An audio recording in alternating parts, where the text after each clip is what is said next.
Hey everyone, today I'm going to talk about Jeremiah's excuse. I'm going to read from Jeremiah chapter 1, verses 4 through 19.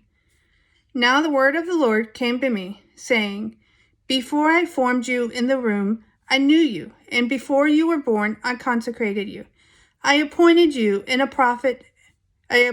prophet to the nations. Then I said, Ah, Lord God, behold, I do not know how to speak, for I am only a youth. But the Lord said to me, Do not say, I am only a youth, for to all to whom I send you, you shall go, and whatever I command you, you shall speak. Do not be afraid of them, for I am with you to deliver you, declares the Lord. Then the Lord put out his hand and touched my mouth. And the Lord said to me, Behold, I have put my words in your mouth. See, I have set you this day over nations and over kingdoms, to pluck up and to break down, to destroy and to overthrow, to build and to plant. And the word of the Lord came to me, saying, Jeremiah, what do you see? And I said, I see an almond branch. Then the Lord said to me, You have seen well, for I am watching over you, over my word to perform it. The word of the Lord came to me a second time, saying, What do you see? And I said, I see a boiling pot facing away from the north.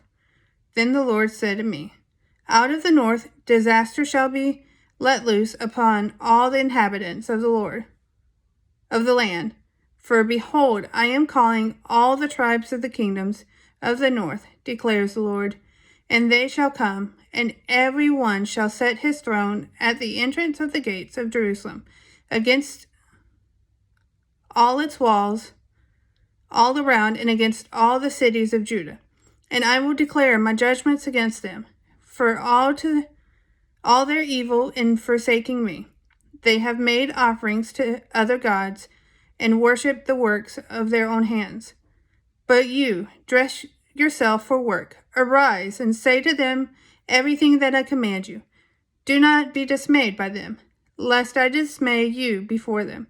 And I, behold, I make you this day a fortified city, an iron pillar and bronze walls, against the whole land, against the kings of Judah, its officials, its priests, and the people of the land.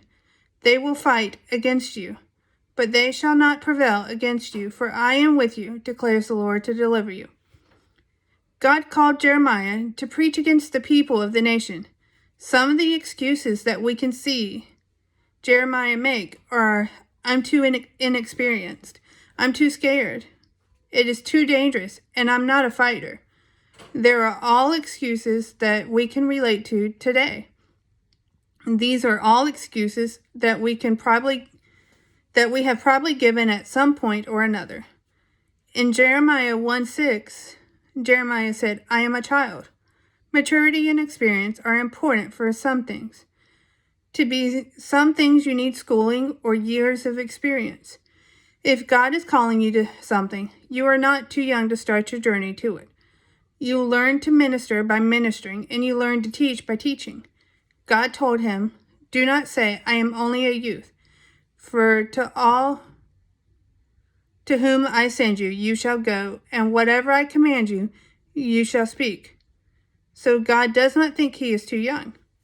In Jeremiah 1:8, God says, Do not be afraid of them, for I am with you to deliver you. When you are afraid of things, it is hard to admit it. So you end up making another excuse to cover up your fear. God told him that he is with him. How comforting is that? Just to know that God is always with us. Doesn't that ease the feeling of being scared? Jeremiah was not going to deliver some joyful, happy message. It was going to be dangerous to deliver this message. The people did not want to hear the truth. Jeremiah told them that they were defying the Lord and destined for judgment. In Jeremiah 1:19, he had to stand up against the kings, princes, priests, and other people of the land. He had to have the understanding that they were going to fight against him. God told him they won't prevail against him because he will be with him. These excuses are legitimate excuses. They are the type of excuse that any of us would make today. God would not lead you into an area to serve Him without making sure you will be taken care of. You need to trust in God to take care of you. Just as God used Jeremiah while he was a young man, the Lord will use all people today. It doesn't matter your age. He knows us before we are born and has a plan for our lives if we will surrender to Him. Would you be willing to follow Him? What excuse are we giving God? Your memory verse I found is Jeremiah 1:8. Do not be afraid of them, for I am with you to deliver you, declares the Lord. Thanks, everyone. Next lesson is going to be Gideon's excuse. I look forward to sharing it with everyone. Have a good day.